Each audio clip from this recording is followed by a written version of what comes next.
Dar es Salaam usually, a city alive with laughter, music, and the smell of roasted maize by the roadside.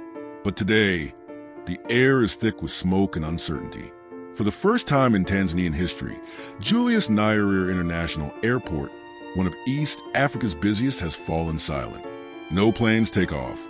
No one lands. The runway, once a symbol of movement and progress, now lies under the control of a generation that refuses to wait any longer. They came with nothing but their phones, their courage, and their anger. Thousands, maybe tens of thousands of young Tanzanians, students, artists, programmers, unemployed graduates, Gen Z, the digital warriors, as they now call themselves, have taken control of the nation's air gateway. And in doing so, they've triggered one of the most unpredictable political crises East Africa has seen in decades. This is a story of how a generation connected by hashtags and heartbreak became the spark that set a nation on fire. A movement born not from leaders, but from frustration. A revolution that began online and spilled onto the streets. And somewhere in the middle of it all, the president has vanished. It began with a post, a tweet to be exact, one that accused senior officials of smuggling public funds through fake development projects money meant for youth job creation. The hashtag Where's the Money started as a whisper among students in Dar es Salaam's universities. But within hours, it exploded millions of shares across TikTok, Instagram, and X. Then, something unexpected happened. Government accounts started going dark, one by one. The Ministry of Youth, the President's office, even the national broadcaster, hacked, all of them. At first, officials claimed it was a technical glitch, but it wasn't. A group calling themselves the New Generation Front, young Tanzanian coders, activists, and whistleblowers released evidence, documents, videos, and encrypted chats showing corruption at the highest levels of power. And that's when the streets began to fill. Within 24 hours, students had blocked the road to the airport. Within 48, thousands had joined them not just in Dar, but across the country. From Arusha to Mwanza, Dodoma to Zanzibar, youth poured out of classrooms, offices, and homes. They weren't following a single leader. They were following a cause, a cry that echoed across generations. We have waited too long. The government responded, as it always does, with silence first, then force. Riot police surrounded the airport by dawn, their shields gleaming under the tropical sun. But they weren't prepared for what came next, because this wasn't a typical protest. The demonstrators came armed not with stones or fire, but with connectivity. They live-streamed every movement. When the police cut the power, they switched to solar packs. When the internet was blocked, they routed through VPNs. For every deleted post, 10 new ones appeared. Within hours, footage from Dar es Salaam was trending in Lagos, Johannesburg, Nairobi, even New York. The world was watching. And that's when the government began to lose control of the narrative. Then came the rumors. The president was missing.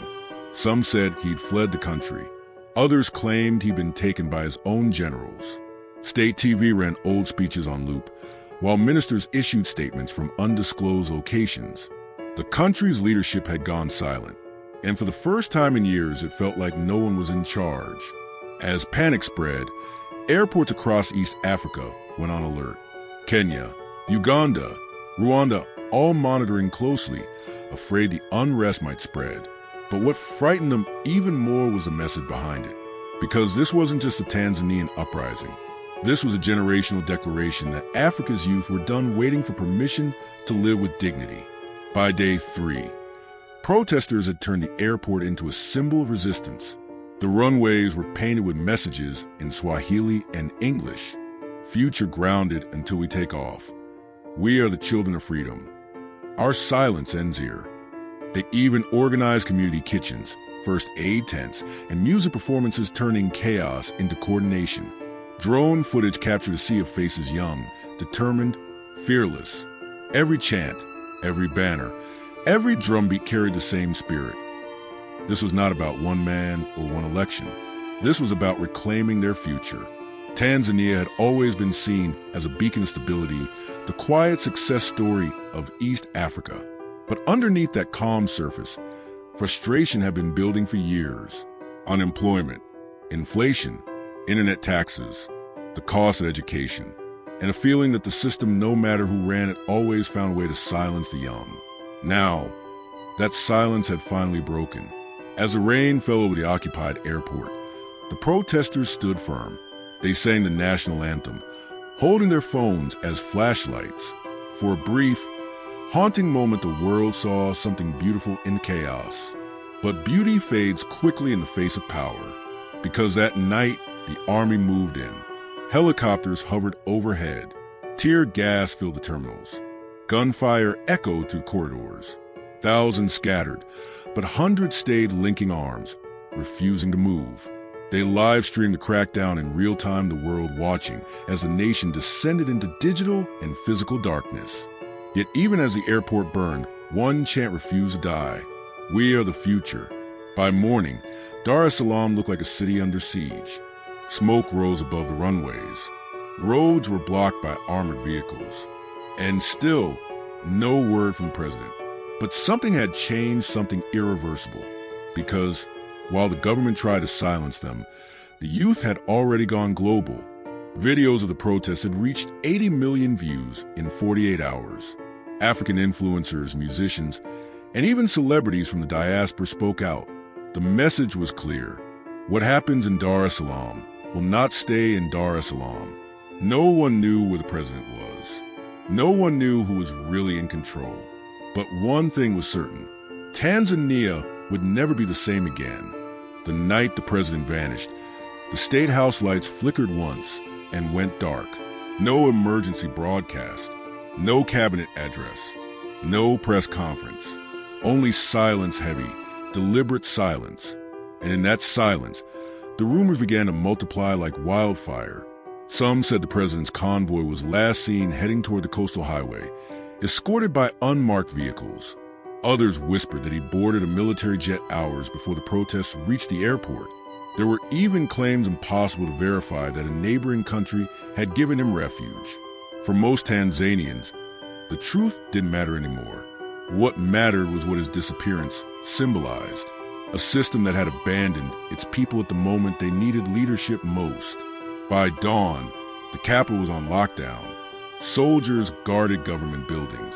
Checkpoints appeared overnight. And yet, across the country, the protests kept spreading. In Arusha, thousands marched through the streets chanting, "Hatuogopi tena," we are not afraid anymore. In Zanzibar, dock workers went on strike, shutting down the island's main port. Even rural towns long considered politically silent joined in, waving handmade flags and demanding accountability. Social media became the new parliament. Voices from every corner of the country debated, accused, and united. Memes mocked the government's silence. Artists painted murals of youth breaking chains. For the first time, it felt like Tanzania was speaking with one voice, unfiltered, unafraid. But behind the screens, something darker was unfolding. Satellite images leaked online showed foreign surveillance, drones flying over Dar es Salaam.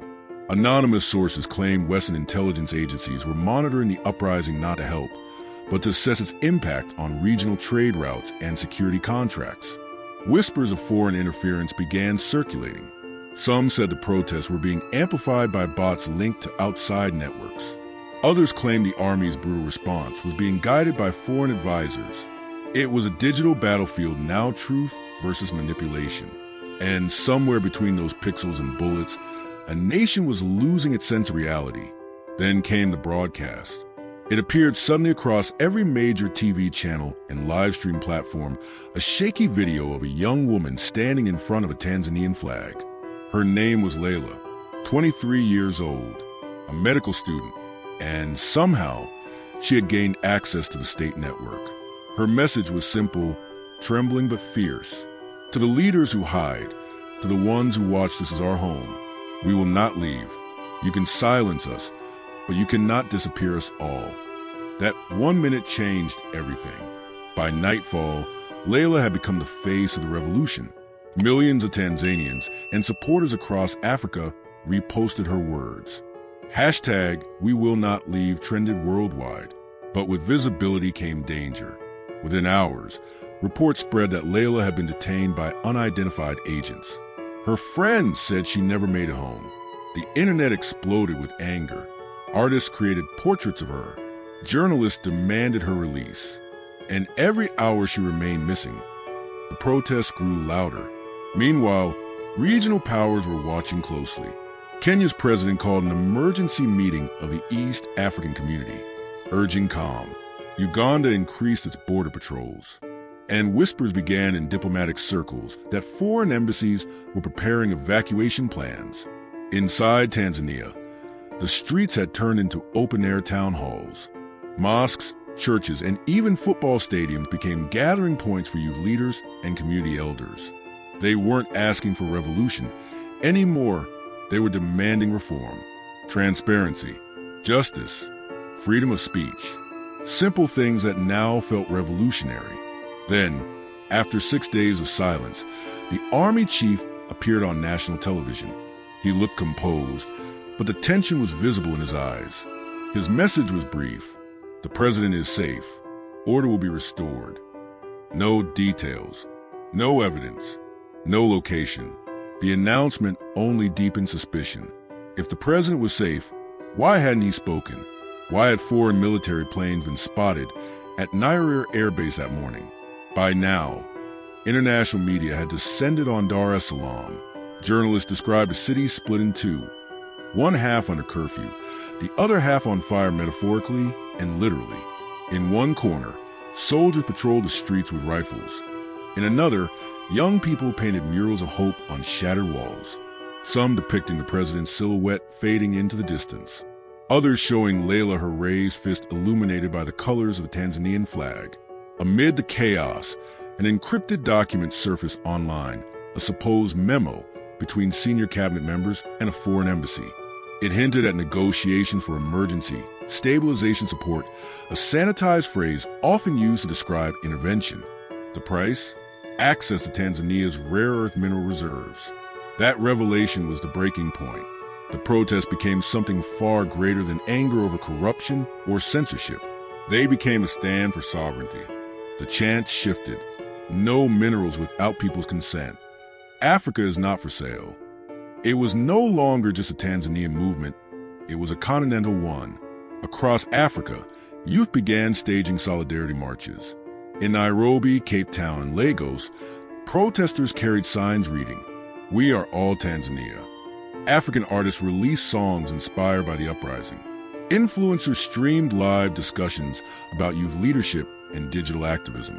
And global media outlets, usually slow to cover African stories, couldn't ignore what was happening.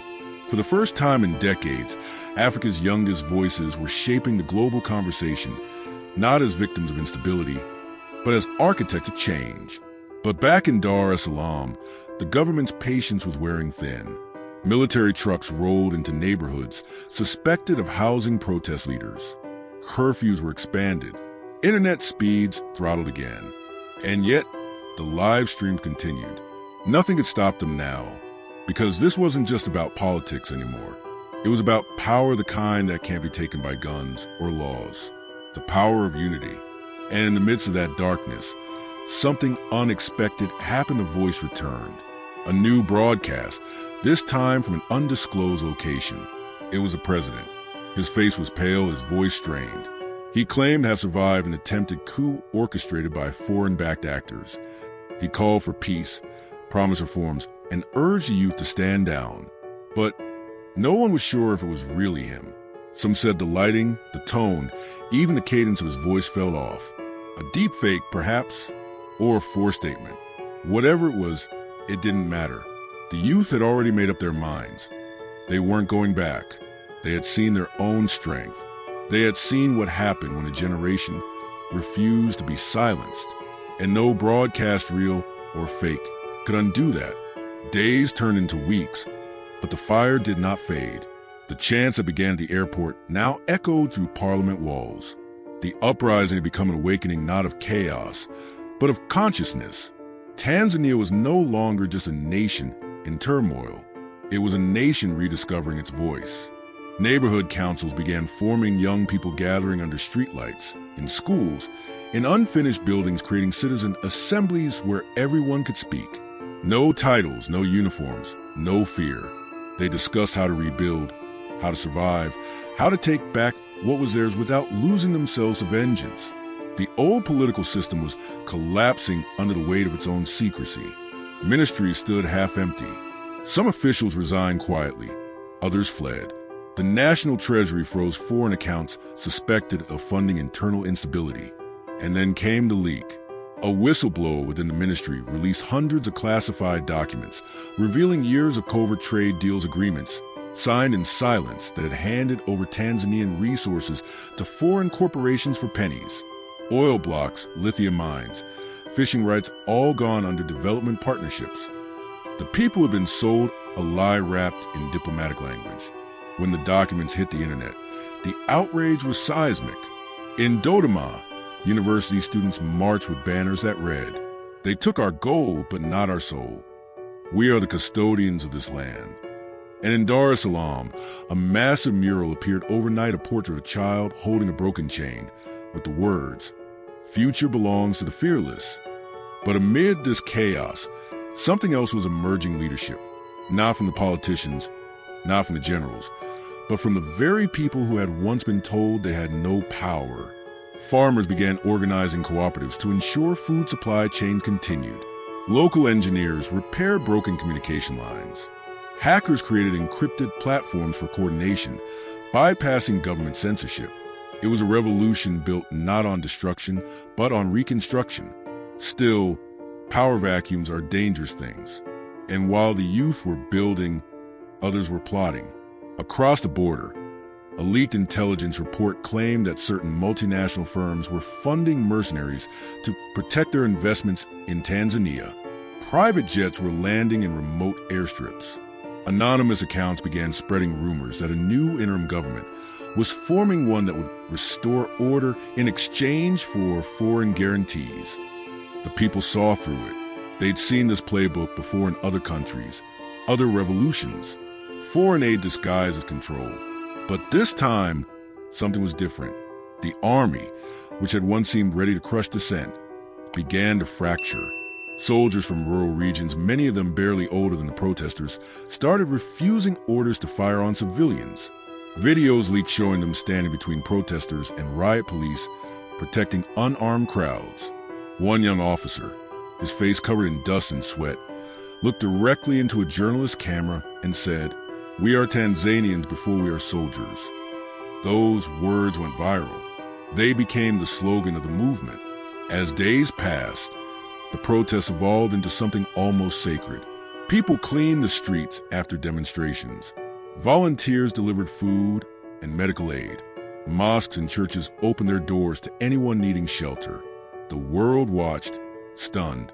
Foreign media, which had initially called an outbreak of civil unrest, began to change their tone. Now they called it a democratic reawakening. African outlets called it what it was: a youth revolution without guns. Even leaders from neighboring countries began to speak out cautiously, but noticeably. Kenyan youth groups expressed solidarity. Ghanaian activists organized vigils. South African students raised funds for Tanzanian journalists. For the first time in decades, Africa wasn't watching one of its nations fall apart, it was watching one rise up. Then, the story took an even stranger turn. Satellite images revealed massive troop movements near Tanzania's southern border. The official explanation was joint training exercises, but few believed it. Analysts suspected foreign governments were preparing contingencies to protect investments, to stabilize the region, to preserve democracy. Different phrases, same meaning: control. But inside Tanzania, unity was becoming the ultimate defense. The protest movement transformed into a council known as the People's Voice. Made up of teachers, elders, students, and community leaders, it became a de facto shadow government, not through force but through trust. They began publishing public ledgers, showing where every donated dollar went. They organized community patrols to prevent looting. They called for truth, not revenge, and urged everyone to remember that the fight wasn't against each other, it was against corruption, manipulation, and the theft of dignity. And slowly, order began to return, not imposed from above, but built from below. Then, on the 21st night since the airport protests, A figure appeared on the balcony of the old Parliament building. It wasn't the president. It was Layla, exhausted, pale but alive. Her voice trembled as she spoke through a megaphone, her words carried by thousands of phones, streaming live. We are still here. We have not disappeared. This land belongs to its people, and its people have spoken. The crowd erupted tears, chants, songs. Some said they felt the ground itself shake beneath their feet. That night, a new flag was raised above the Parliament building, the Tanzanian flag, but streaked with a colored gold across the center, symbolizing the wealth and spirit that would never again be taken. Across Africa, cities lit up their monuments in green, yellow, and black. Solidarity statements poured in from African youth movements. It wasn't just Tanzania. Anymore, it was the birth of something continental. A journalist in Lagos wrote, "Tanzania has reminded us that freedom is not granted. It is reclaimed." And though the future remained uncertain with power still in question and outside interests circling like vultures, one thing was undeniable. A generation that had been ignored, underestimated, and dismissed had risen. They had faced bullets, misinformation, and fear, and they had turned them into fuel. They had rewritten the story. And somewhere in the shadows, the missing president, whoever or wherever he truly was, had to be watching, realizing that power in Africa would never again belong to the few who hid behind walls. It now belonged to the many who stood in the streets. The sun rose over Dar es Salaam like a bruised ember, dim, but defiant. Smoke still curled above the skyline, yet the streets were calm. For the first time in weeks, there was no shouting, no sirens, no gunfire. Only the murmuring sound of people sweeping the roads, rebuilding stalls, planting flags back into the soil. The world called it the Tanzanian uprising. But inside the country, people called it something else, the Great Reclaiming. In the weeks that followed, Tanzania was reborn through chaos and courage. The youth-led movement now organized as the people's voice took control of communication lines, community welfare, and food distribution. What had started as a spontaneous rebellion had evolved into a decentralized government, not run by politicians, but by citizens. The president's whereabouts were still unknown. Some said he had fled the country. Others whispered he was in negotiations with foreign powers, trying to reclaim control. But few cared anymore. The nation had moved beyond waiting for saviors. In Arusha, young coders turned abandoned government buildings into makeshift tech centers, digitizing public records, hacking into systems that had long hidden corruption. In Mwanza, fishermen set up cooperative unions, refusing to sell their catches to foreign-owned companies. In Zanzibar, musicians and poets turned their art into resistance, crafting anthems that carried across the continent through TikTok and encrypted apps. What was once protest had become culture, and culture had become revolution. But no transformation comes without resistance. Across the Indian Ocean, powerful interests were panicking. Foreign investors demanded answers. Corporations threatened lawsuits. Anonymous sources claimed military contractors were lobbying to restore order. Western diplomats began using careful language, concern, dialogue, stability, the same words they'd used every time an African nation refused to kneel. And yet, the Tanzanians didn't back down. The people's voice released an open letter to the world. We are not your experiment. We are not your investment. We are a nation, and nations are not for sale. Those words rippled across Africa like thunder. In Ghana, protesters carried banners that read, "Dar es Salaam showed us the way." In Nigeria, university students projected the Tanzanian flag on dormitory walls. Even in the Caribbean, descendants of the African diaspora held vigils, chanting, "Africa is awakening."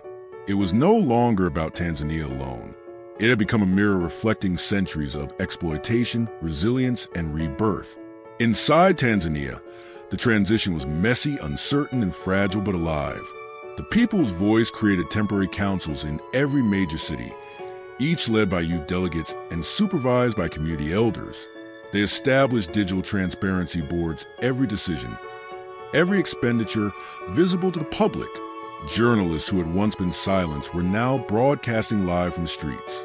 Women, who had been pushed out of politics for decades, began leading security patrols and food programs. It wasn't a perfect democracy, It was something new, something raw and African in its essence. But with progress came fear. Satellite images soon revealed armed convoys moving near the borders. Reports emerged of drones flying over Lake Tanganyika. The global powers were watching, calculating. They saw Tanzania's rebellion not as a warning, but as a threat, a dangerous idea that could spread. Inside a dark room lit only by candlelight, Layla addressed her council. Her voice was steady, but her eyes betrayed exhaustion. They will try to make us fight each other. They will offer deals that divide us. But remember, this unity is our weapon. We don't need to match their guns. We just need to match their resolve. That night, her speech was streamed live across Africa. No studio, no lighting, no script, just a woman speaking from her heart, surrounded by those she fought for. To every young African watching this, she said, remember, power was never meant to be borrowed. It was meant to be claimed.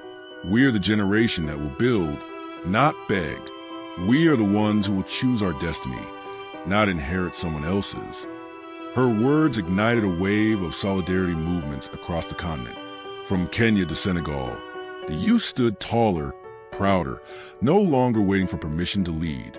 And for the first time in modern African history, Tanzania called for a continental conference not organized by foreign donors, not held in European capitals, but hosted in Arusha. Delegations from over 20 African nations attended. Some were activists, some soldiers, some artists, some farmers, all united by a single purpose: to form the Sahel Alliance for Sovereignty and Development. The alliance's goal was simple but revolutionary: to protect African nations from external manipulation and to build shared systems of defense, technology, and trade rooted in African interests. The meeting lasted 3 days. No suits, no translators from abroad, just Africans speaking for themselves. And when it ended, the final declaration was short, only one sentence: Africa will never again be silent in the face of its own suffering. The world reacted with shock. Stock markets trembled. Diplomats scrambled. The old power structures began to crack. But in Tanzania, life was slowly finding rhythm again. Farmers returned to their fields. Schools reopened. Internet access was restored. The flag with the golden streak now hung over every city, a reminder of the cost of silence and the beauty of resistance. Months later, during a live address broadcast from the airport, the same place where the uprising began, Layla stood beneath the restored control tower, now painted with the words, "Freedom lands here." "We were called rebels, radicals, dreamers," she said, her voice echoing through the hall. "But we were simply citizens who remembered that freedom is not a gift. It is a duty, and we have carried out that duty." Applause roared across the tarmac. "Our president may still be missing," she continued, "but our future is not, because it no longer depends on a single leader. It depends on all of us." And then she looked directly into the camera, her tone softening.